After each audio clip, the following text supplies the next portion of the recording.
Buenos días, jóvenes. Les doy la bienvenida a esta quinta sesión virtual de la asignatura de Biología para el periodo 2020-2021 para los grupos segundo A, B, C, D, E y nocturna.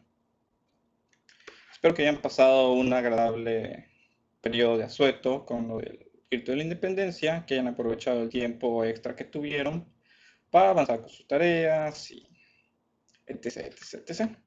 Y sobre todo que se hayan cuidado. Durante la sesión de hoy no tengo ningún aviso que darles, así que podemos empezar directamente con el tema y agilizar un poco esto para no quitarles mucho tiempo. Un segundo. Bueno, durante la sesión anterior, la del lunes, ya habíamos visto o terminado de ver el tema de las 7 características de los seres vivos. El tema que vamos a ver a continuación se relaciona mucho con una de esas características específicamente, que es la de que los seres vivos tienen un ordenamiento jerárquico.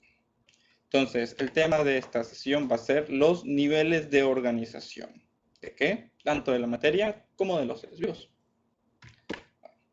Ahora que ya conoces esas características y también sabes que muchas de las características de los seres, no muchas, todas las características que definen a los seres vivos se derivan de su organización y no de los componentes que los forman, vamos a ver los niveles en los que tiene lugar esta organización de los seres vivos.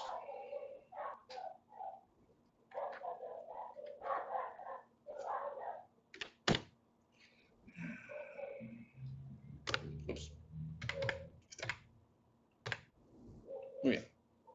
Vamos a empezar con los más básicos, que son los niveles de organización química, que son los átomos, las moléculas, y podemos hablar de un tercer nivel, que son las macromoléculas. También podemos hablar de un nivel previo al átomo, que vendrían a ser las partículas subatómicas, pero como no es el tema central de la sesión, vamos a quedarnos con estas tres, que son átomos, moléculas y macromoléculas. Ahora, lo que hay que saber de estos niveles de organización química es que son los niveles básicos que conforman toda la materia, incluyendo la materia viva, la materia orgánica, que forma parte de los seres vivos. Sin embargo, ninguno de estos tres niveles por sí mismo tienen vida. Los átomos, las moléculas y las macromoléculas, a pesar de que están en los seres vivos, por sí solos no están vivos.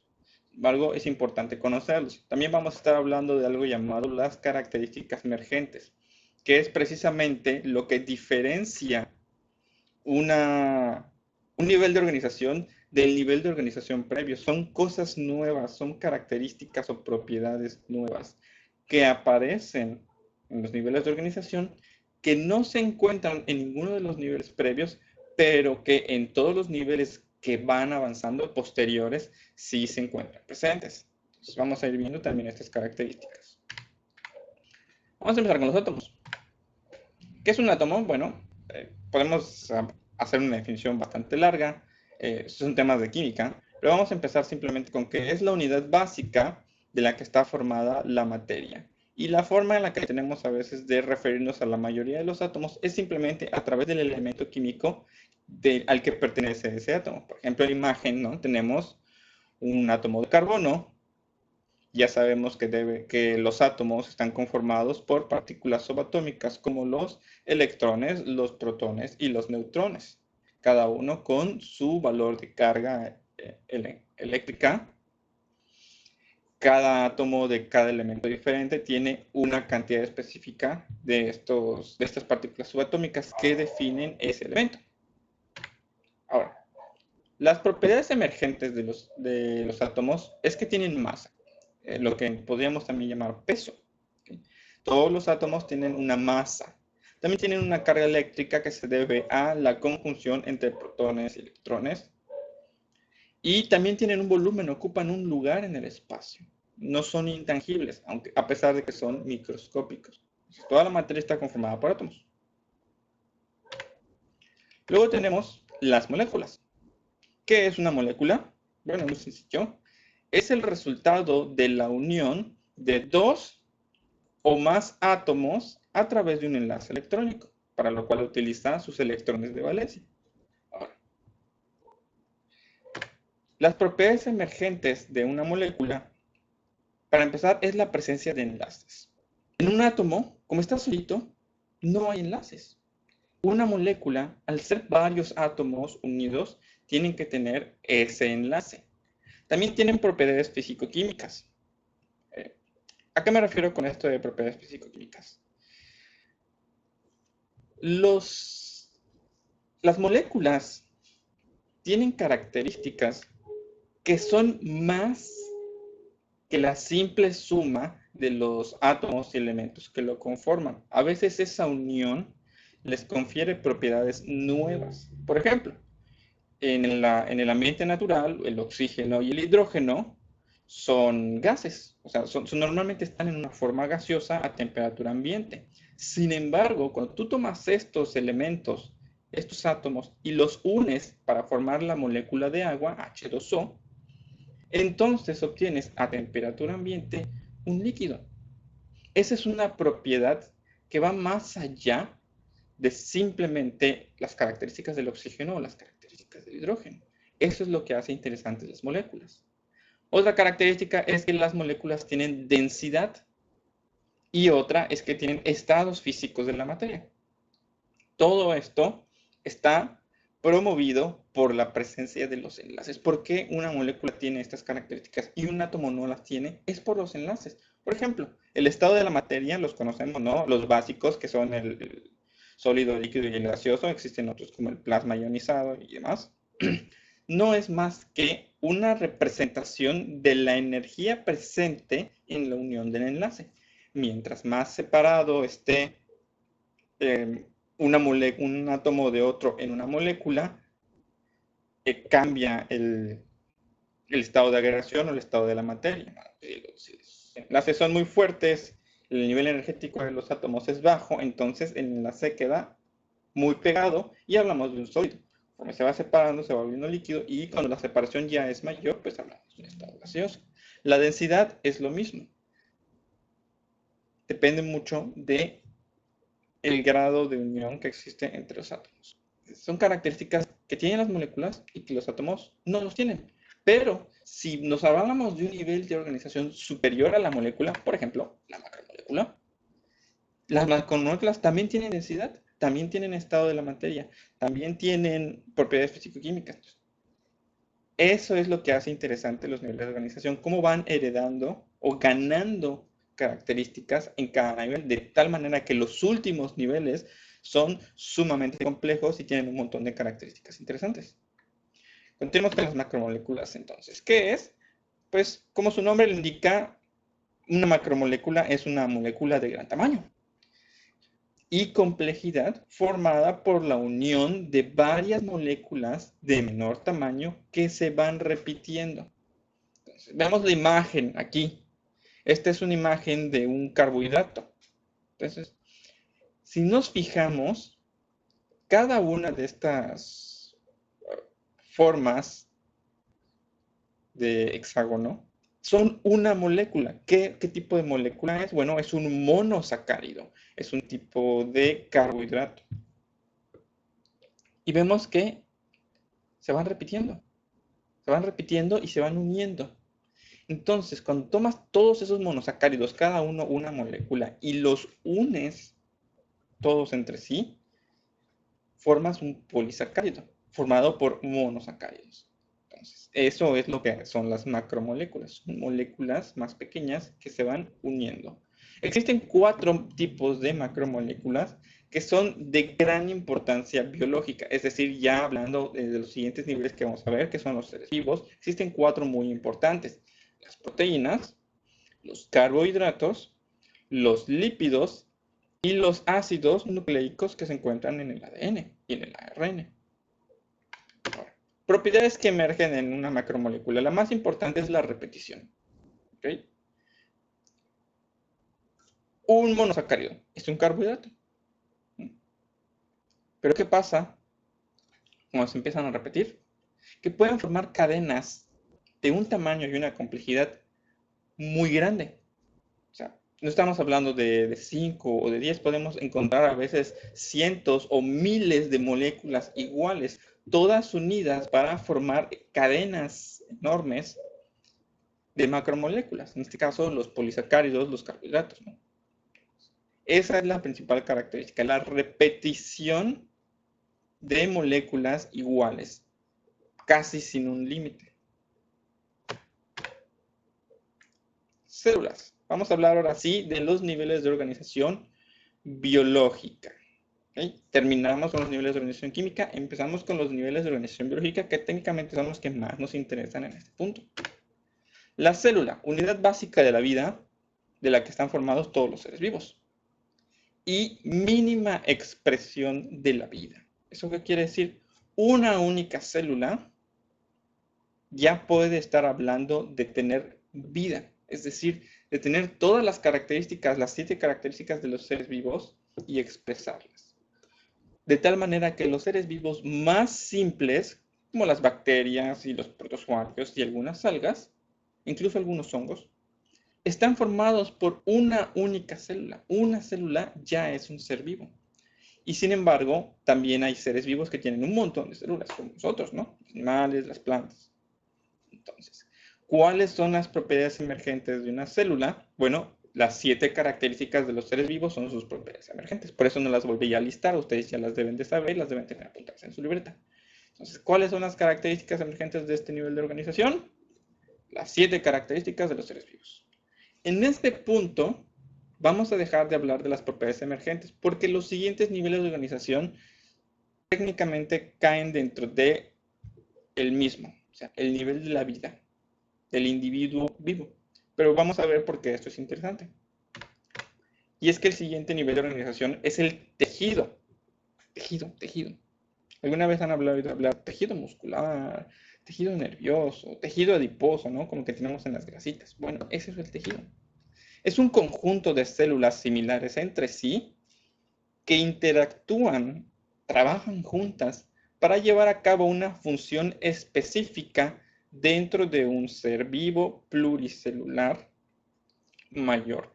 Eso es lo que, por el motivo por el cual no vamos a hablar de niveles, digo, de propiedades emergentes en estos niveles de organización que vamos a ver a continuación.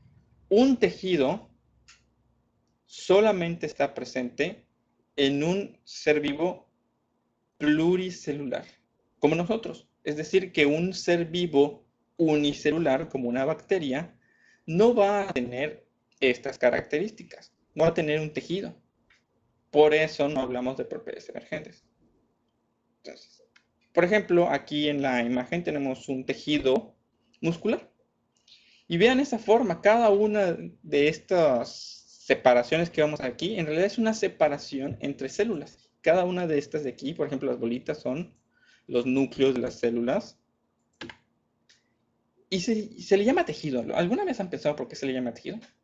Bueno, precisamente porque cuando empezaron por primera vez Otto von Leeuwenhoek y todos esos que empezaron a jugar con los microscopios, a ver por primera vez los tejidos humanos y los tejidos en general de los seres vivos, lo primero que pensaron era que se parecía mucho a esto, a un tejido textil, ¿no?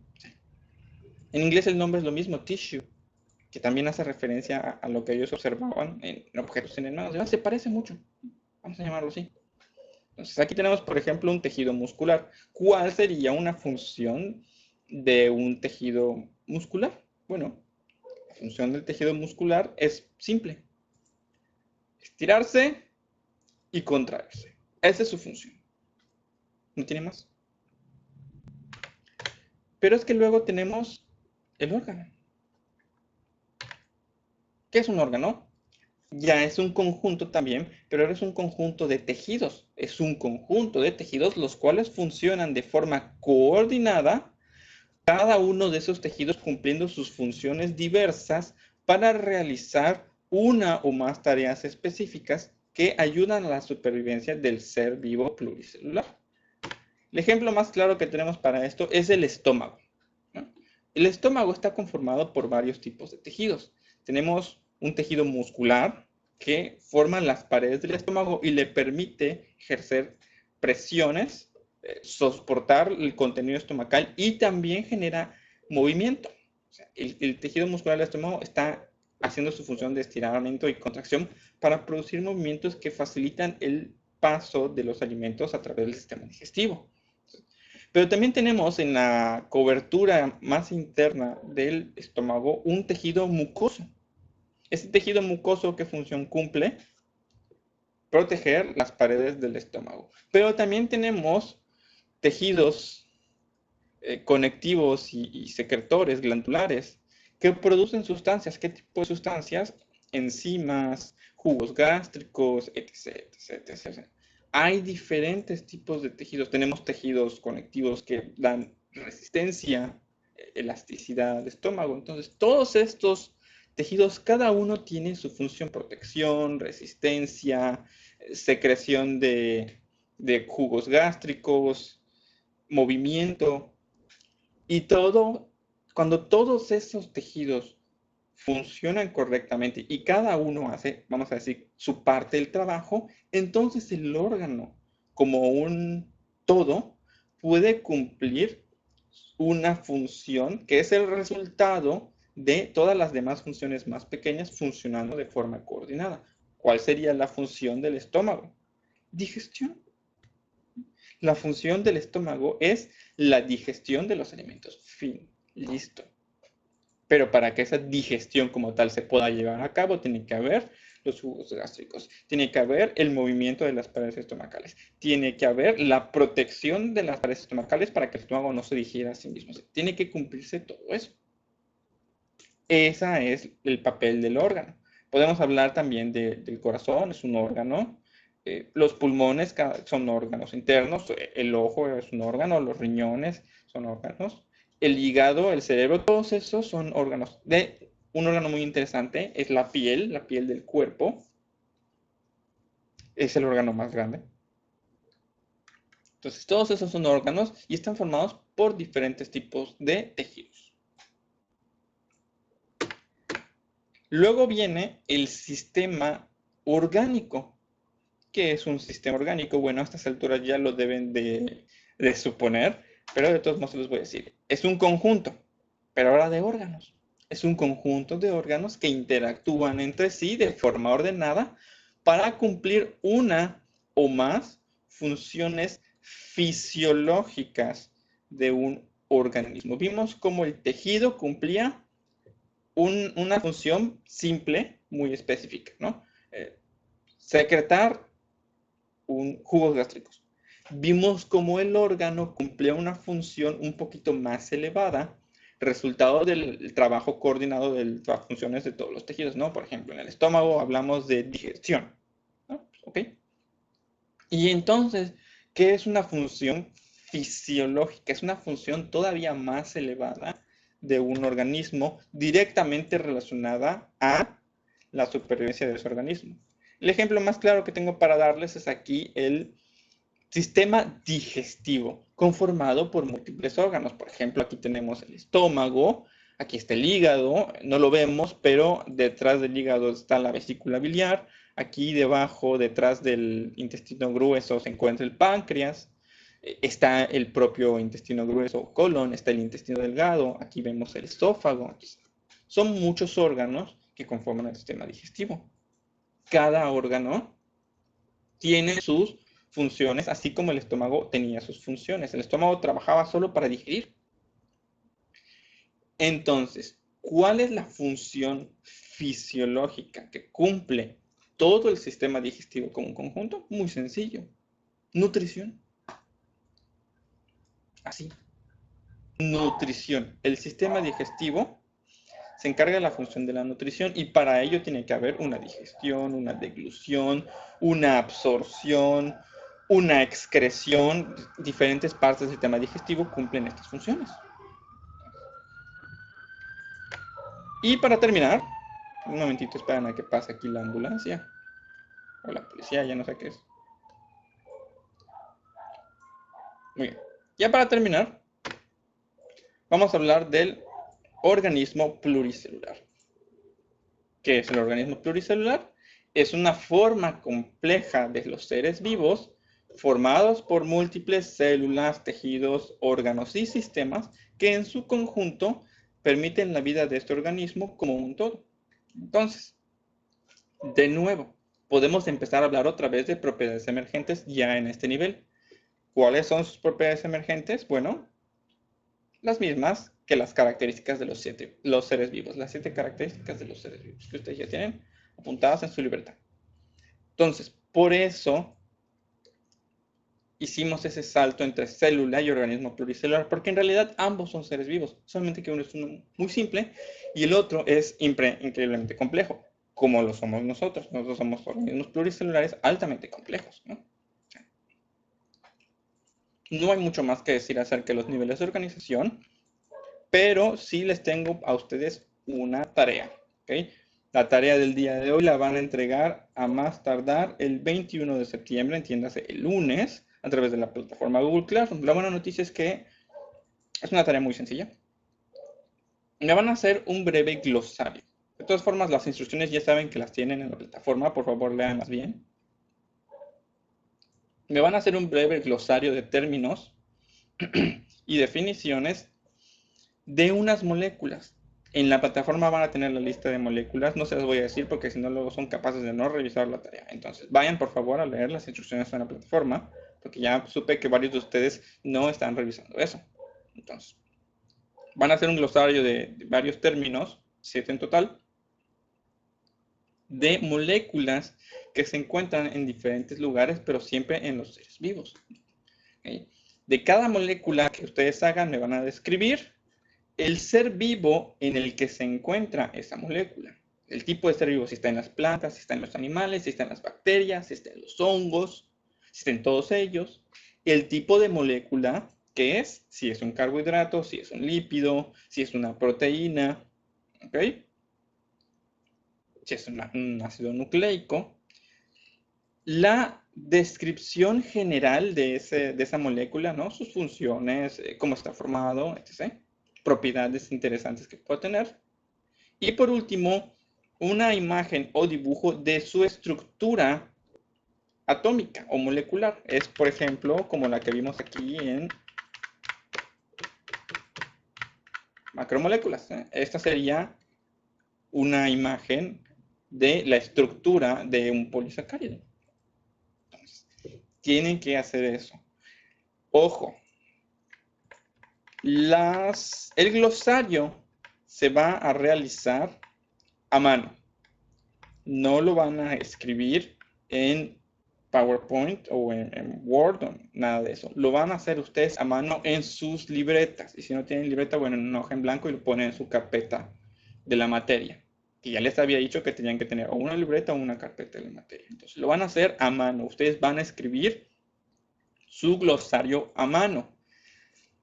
Para la imagen de la molécula, ahí sí pueden, si gustan, pueden ustedes recortar, imprimir y recortar la imagen y pegarla en su libreta, lo pueden hacer. También lo pueden dibujar si no tienen acceso a poder imprimir y recortar los dibujos, o incluso si tienen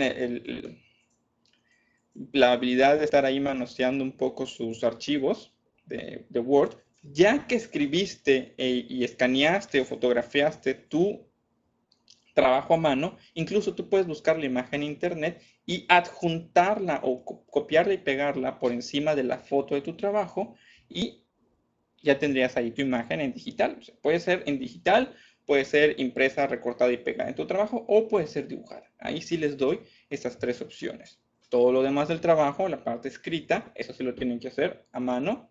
Ya lo saben, lo escanean o le toman una foto, la adjuntan en un documento Word o simplemente con las fotos y lo van a subir a la plataforma, a la plataforma de Google Classroom a más tardar el lunes 21 de septiembre, que es también cuando tenemos nuestra siguiente sesión. Entonces, ¿estamos claros? ¿Sí? Con eso termino. Que tengan un buen día, tarde o noche. Nos vemos la siguiente sesión del 21. Hasta pronto. Por cierto, ya va a ser la próxima semana, espero, nuestra primera sesión de Zoom, es decir, cara a cara, por decirlo de alguna manera. Entonces, por favor, estén muy pendientes de la plataforma de Google Classroom, porque por ahí voy a darles la fecha y hora precisa en la cual va a ser nuestra sesión. Entonces, por favor, estén pendientes porque la asistencia a esa sesión es obligatoria, ¿ok? No pueden faltar. Ahora sí, me despido, nos vemos, que tengan un buen día. Y un bonito fin de semana también.